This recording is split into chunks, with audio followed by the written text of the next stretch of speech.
Hi again, Bruce from The Modern Leader. Let's take a couple minutes and talk about executive coaching, or personal coaching, or leadership coaching. The truth is, they're all different flavors of the same thing. And you very well may be considering hiring an executive coach or a leadership coach to help you with your career, to help you with some challenges you're having with your leadership reality today. Or maybe it's a life coach or a personal coach that you want to engage to help you with some of the challenges you're facing in those parts of your life. Regardless of the kind of coach you're looking for, what's fundamentally important for you to determine is whether your principles and your coach's principles match.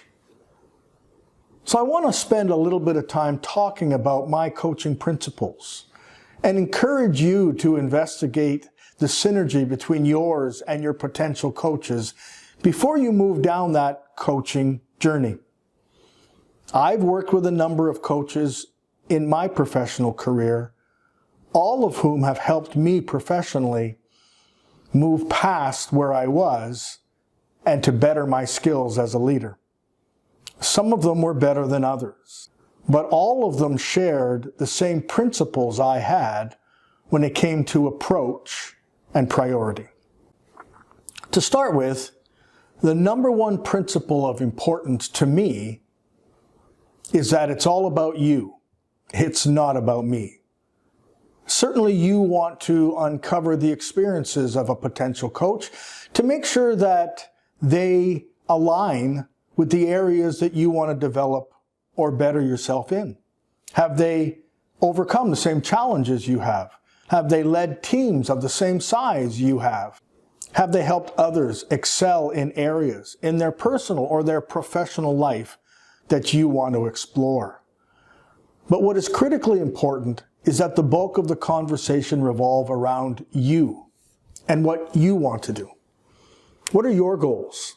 And can they help you get there? What are the challenges you want to deal with? And can they help you overcome them?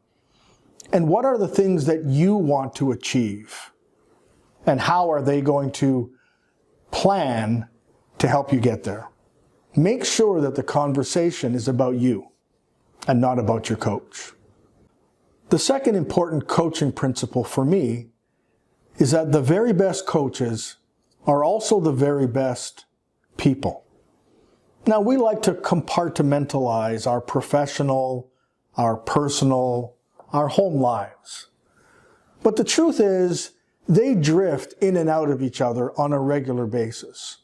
And what I mean by that is the empathy, the professionalism, the caring with which your coach approaches the relationship he or she would have with you is very similar to the way in which they would approach other relationships in their lives. The very best coaches have similar attributes and traits, both in and out of their professional relationships. And they're good with their kids, and they're good with their friends, and they are people that demonstrate the very same traits you're looking for, both in and outside of their working environment or that coaching relationship.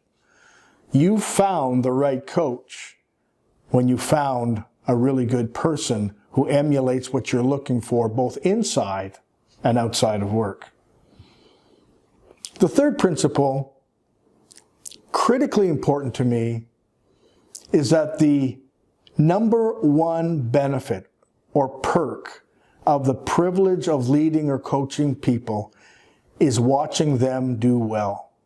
Having invested time in them as employees, as team members, as one-on-one coaching clients, and then watching them excel in their personal and professional lives.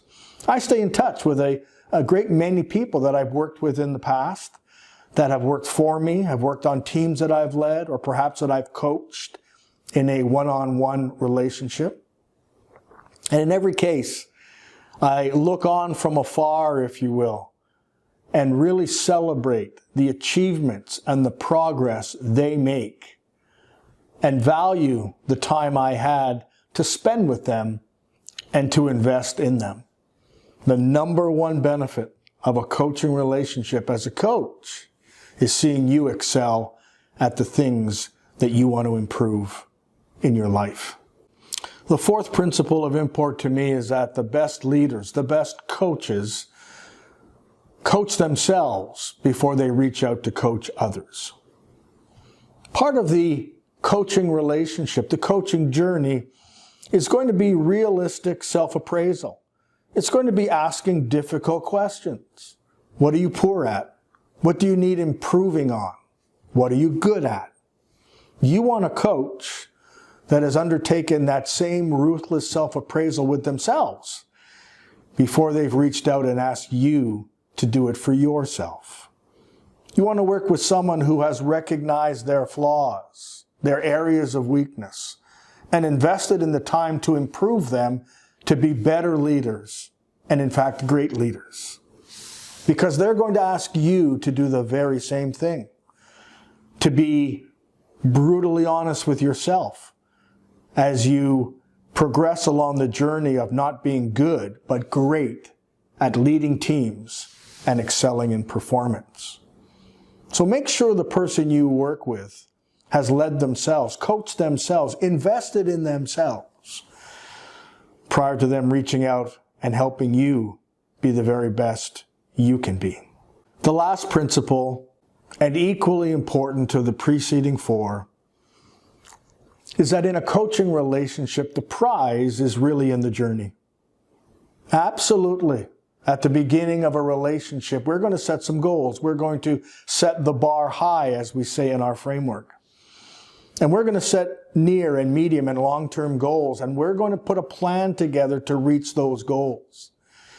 And when we do, we're going to review and celebrate those goals.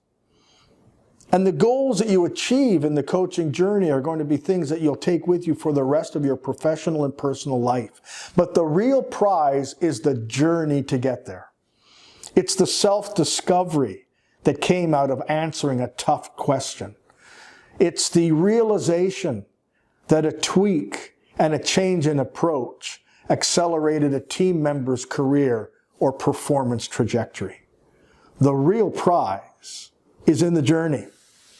And I am looking forward, and hope you are as well, to a journey with a coach in the near term who can help you achieve and become everything that you were meant to be.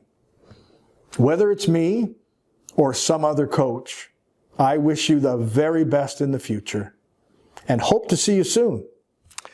Until the next time, it is Bruce from The Modern Leader.